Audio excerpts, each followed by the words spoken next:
enjogera y'obulemu si buteesobola etuukira bulungi ku Obo Virintoni omusomesa omutendeke era yakoowa okumuvvoola n'okumuyisaamu amaaso mu masomero gye yasabanga emirimu olw'obulemu bw'alina n'asalawo atandika erirye gye tumusanze. Obo Virinton ng'annyonnyola ku bulamu bwe n'okusoma kwe mu biseera bye ategeezezza nti yayagalanga nnyo okufuuka omusomesa bwe yali ng'akyasoma. Nensoma naye nga ekirooto kyange kuva dda mu bulamu bwange nze nali muntu wa kusomesa.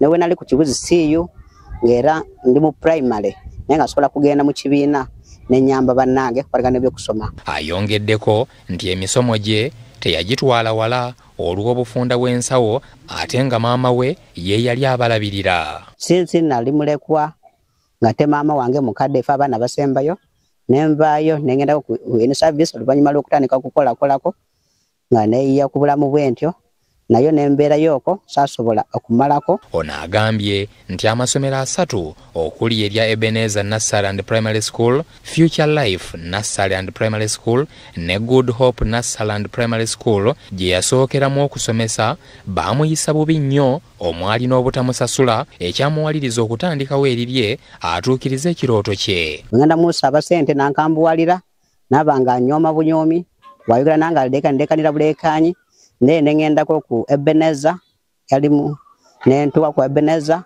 nayo director nankola kyekimu. Obo Virinton ategeezezza nti bwe yali atandika essomero lye Great Harvest Nursery and Primary School yayita mu mitendera ate n'atafuna kusumbuyibwa eri abakulira ebyenjigiriza. Angenda ku Erosi chairperson nampanikira ebbaluwa ku Bwereere nengenda ku council no LC2 nabalabika nga bampa ebintu ebyo ku Bwereere ebikwatagana ebinzikiza kola essomero. Munnafoono alina essuubi ery'okwongera ku bugazi bw'essomero lino era nga kati mu kiseera kino alina abaana 13 bw'atyo n'asaba gavumenti n'ebitongole ebirala okumukwasizaako. Essomero lino nnamu essuubi lya kubeerawo liyambe ekitundu kino liyambe ne ejje epya abalijja mu maaso. Virintoni agambye nti afunye okusoomoozebwa kungi eri abantu wabula yeebazizza ekitongole kya Eastern Motor Club ne Minisita Amos Lugoloobi okumukwasizaako ne bamuzimbira ekizimbe ekipya. Classrooms ebyokutuulako ng'entebe bensinze okufuna ennyo ku lwa weather nti weather changes ebajja ekosaamu nekibanga nti obusente butono bwetufunako tunaffe tuteekamu katono. Nampaji Abubakari omutandisi w'essomero erya Good Hope Nursery and Primary School omwami Obo Virinton gye yatandikira ategeezezza nti baafuna obutakkaanya n'omukulu w'essomero olw'okuba nti yali amuyisaamu amaaso era nga baamusubwa nnyo olw'ensomesa ye eyali ey'omutindo.